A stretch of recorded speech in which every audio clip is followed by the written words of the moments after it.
Selamat malam.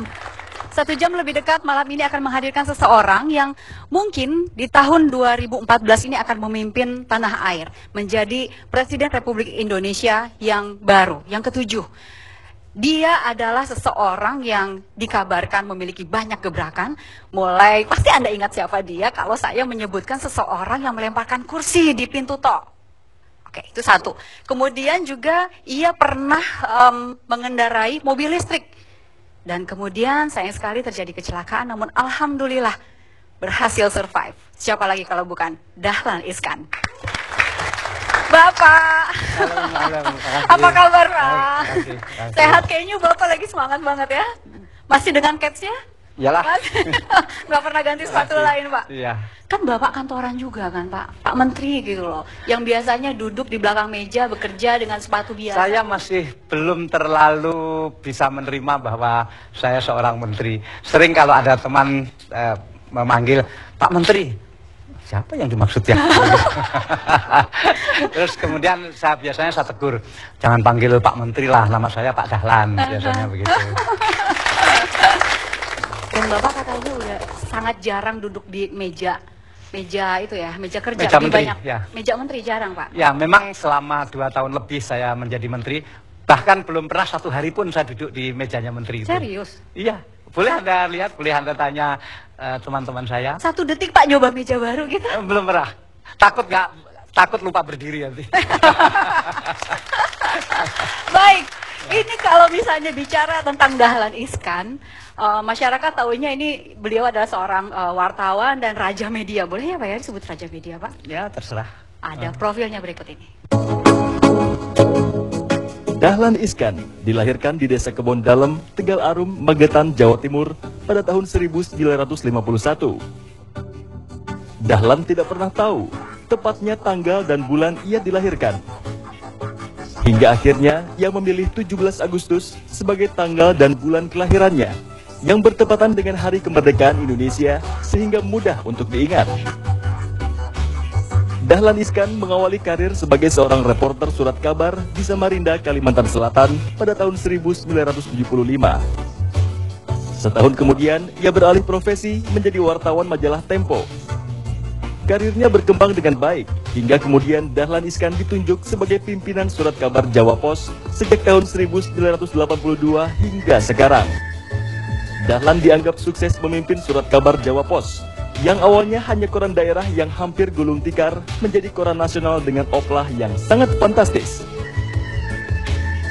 Dipasti, prestasi itu membawa Dahlan Iskan ke posisi penting berikutnya, yaitu Direktur Utama PLN di akhir tahun 2009. Gebrakan Dahlan di PLN membuat kagum Presiden SBY, yang lantas mengangkatnya menjadi Menteri BUMN di tahun 2011, menggantikan Mustafa Abu Bakar. Semenjak menjadi Menteri BUMN, Dahlan Iskan melakukan beberapa gebrakan. Salah satunya adalah membersihkan BUMN dari korupsi. Pada Desember 2012, Dahlan memperkenalkan secara resmi mobil sport listrik buatan anak bangsa, Tukushi. Namun sayang, saat menjajal mobil listrik yang dikemudikan oleh Dahlan Iskan dan mekaniknya tersebut, mengalami kecelakaan di Magetan tahun 2013 lalu, setelah mengalami masalah pada rem. Dahlan Iskan adalah anak ketiga dari 4 bersaudara. Saat ini, suami dari istri yang bernama Nafisah Sabri dan ayah dari Azrul Ananda dan Isna Fitriana ini sedang mengikuti konvensi calon presiden dari Partai Demokrat. Namun ia berjanji tidak akan menggunakan grup Jawa Pos untuk kepentingannya di konvensi dan akan menjaga profesionalitas medianya dalam pemberitaan konvensi.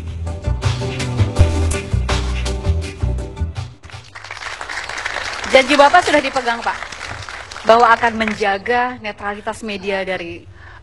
Saya sekarang formal tidak memimpin lagi Jawa Pos, dan teman-teman juga sepakat seperti itu. Bahkan pesan saya kepada teman-teman semua, jangan mengorbankan bisnis media untuk kepentingan-kepentingan sesaat. Karena media itu bisnis seumur hidup. Media itu bisnis kepercayaan. Kalau Anda menggunakan media untuk katakanlah melulu untuk publikasi saya, kemudian membenci yang lain, pasti itu namanya mengorbankan bisnis media untuk kepentingan sesaat. Pemilu ini kan hanya sesaat. Karena itu teman-teman mengambil sikap bahwa mungkin memang sering memberitakan saya, tetapi juga sering memberitakan yang lain-lain. Sehingga tidak ada misalnya memblokir tokoh A, memblokir tokoh B, memblokir partai A, memblokir partai B. Mungkin teman-teman dari Demokrat juga agak jengkel bahwa padahal kan ikut konvensi Partai Demokrat, tapi kok korannya tidak memihak secara penuh Partai Demokrat. Nah, itu saya sama sekali memang tidak ingin menggunakan media seperti itu. Tapi Ya. bahwa koran Bapak di halaman depannya setiap hari selalu ada tentang Dahlan Iskan, Bapak tahu ya? Setiap hari saya kira enggak lah ya. Setiap hari saya kira enggak. Tapi bahwa sering ya, tetapi yang lain juga sering begitu. Dan memang saya akui bahwa teman-teman media di grup Jawa Pos itu kan semua anak buah saya, semua kader saya, kader wartawan maksudnya dari saya, dan mereka menganggap saya gurunya. Kalau mereka bersimpati kepada saya kira tidak bisa dielakkan. Ya. Bukan berarti untuk dalam tanda kutip menjilat Bapak gitu. Saya kira tidak lagi, karena formal saya sudah tidak memimpin di situ. Saya ingin Pak Dahlan Iskan mengukur diri begitu. Seberapa populer sih Bapak di mata masyarakat? Ada jawabannya Pak, berikut ini.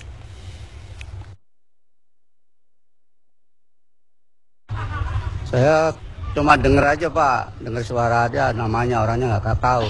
Menteri BUMN ya? Belum tahu orangnya. Belum dengar namanya. Nggak kenal Pak, baru kenal namanya sekarang. Dia merupakan pengusaha yang terkenal. Kayaknya orangnya tegas gitu ya Pak ya? Yang waktu itu dia di jalan tol, dia karena tiketingnya lama jadi dia gebrak di situ. Orangnya cerdas, yang jelas cerdas. Kelihatannya masih mau turun, cuman kalau turun ke bawah banget sih belum. Mungkin sebelum dia jadi nyapres tuh mungkin dia cari image dulu kali ya, barangkali. Kalau dia menjadi capres ya mungkin Cocok-cocok aja, seperti itu. Meskipun saya nggak kenal siapapun capresnya, yang penting saya sebagai rakyat kecil, semuanya keseluruhan, seluruh rakyat Indonesia diperhatikan betul-betul. Nah, ada yang kenal, ada yang enggak? Seberapa yakin ya Bapak akan bisa? Ya dari memenangkan kira-kira konvensi? 10 tadi yang nggak kenal kan 2. Jadi 8, lumayan lah. Jadi Memang masih saya pede menyadari ya? itu. Saya menyadari itu. Posisi saya sebagai bukan orang Jakarta waktu itu, kemudian posisi saya sebagai Menteri BUMN, saya kira memang tidak memungkinkan saya terlalu populer, karena sebagai Menteri BUMN saya harus sering membuat keputusan yang harus berani tidak populer. Dan bagi saya itu tidak apa-apa, begitu. Kan tidak jadi presiden kan tidak apa-apa. Nah itu dia Ya. yang saya mau tanya. Kalau Bapak kemudian tidak keluar sebagai pemenang konvensi, gimana? Atau jangan-jangan emang itu orang saya nggak mau jadi presiden kok misalnya? Tentu kalau apakah pengen jadi presiden ya pengen, tetapi pengen betul tidak. Begitu. Ya. Baik. Ini kita kasih semangat dulu untuk Pak Dahlan Iskan. Ada beberapa artikel, sebetulnya artikel tentang Pak Dahlan Iskan ini banyak sekali Bapak. Tapi kita nggak bisa semuanya tampilkan, salah satu aja. Berikut ini yang pertama.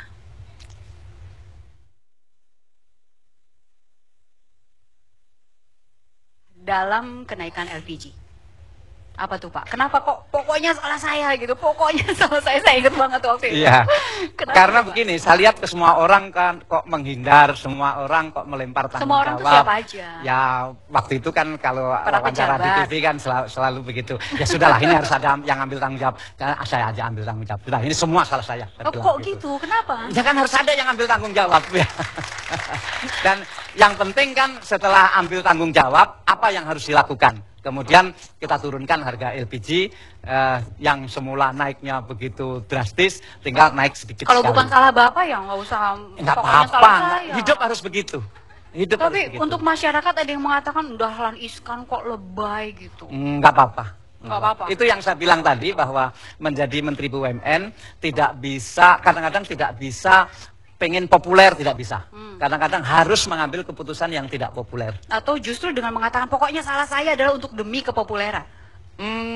Tentu tidak ada di balik otak saya, tidak ada seperti itu kebiasaan saja. Saya Oke. kebiasaan bahwa kalau kebiasaan begini, kalau tidak ada orang yang mau bertanggung jawab, saya mau bertanggung jawab. gitu. Apapun itu ya. Apapun. Ya, apa aja. Baik, kita lihat artikel yang kedua. Dahlan laporkan pemerasan DPR kepada BUMN. Betul Pak? Ya waktu itu kan teman-teman dari direksi BUMN melapor seperti itu, ya kita teruskan aja gitu. Dan gara-gara ini Bapak ini kucing-kucingan terus ya sama DPR dipanggil? Rasanya sudah sejak dulu, sejak sebelum itu saya sudah kucing-kucingan. Sejak jadi dirut PLN saya sudah kucing-kucingan. Kenapa sih Pak? Kok menghindari gitu? Ya kita ini sebagai orang timur kadang-kadang sulit melakukan perlawanan frontal. Sehingga misalnya begini, ketika saya jadi dirut PLN, kalau menjelang hari raya begitu, kita menyusun strategi. Pasti nanti ada permintaan THR ini. Nah, ayo, apa yang kita lakukan? Nah, jadi sudah lama seperti itu.